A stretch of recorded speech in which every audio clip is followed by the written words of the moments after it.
Good morning बच्चों। अब तक हमने पढ़ा था क्लास 10th का सोशल साइंस में महाजनपद और राजस्थान के जनपद के बारे में। आज हम पढ़ेंगे मौर्य वंश की स्थापना कि मौर्य वंश की स्थापना किस प्रकार हुई थी।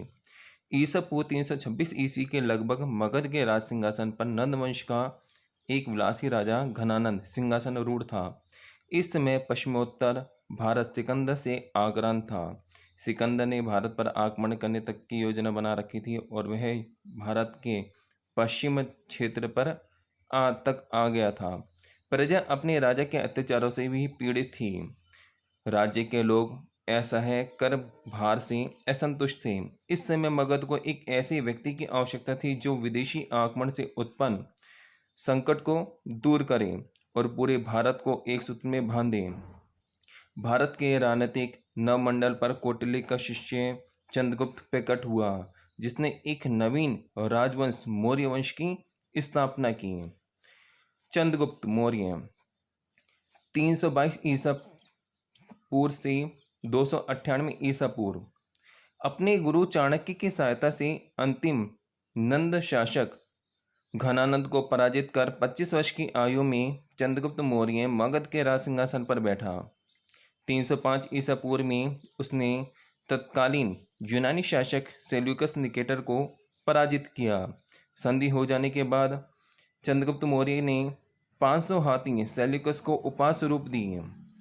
पूरी अफगानिस्तान, बलूचिस्तान और सिंधु नदी के पश्चिम का क्षेत्र चंद्रगुप्त को दे दिए। सेल्यूकस ने अपनी पुत्री हेलेना का विवाह चंद्रगुप्त से कर दिया। मेगस्थनीज को अपने राजदूत के रूप में चंद्रगुप्त के दरबार में सेल्यूकस ने भेजा।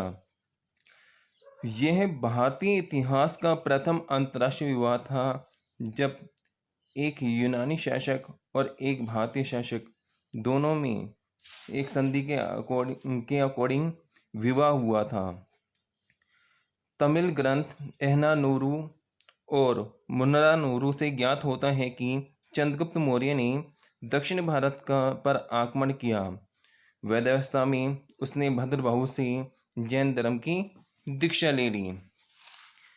चंद्रगुप्त मौर्य ने 298 ईसा में शनबेलगोला मैसूर में उपवास करके अपना शरीर त्याग दिया।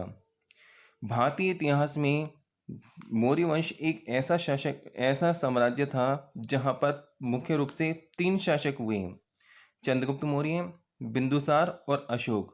तीनों ने अलग अलग धर्म को अपनाया।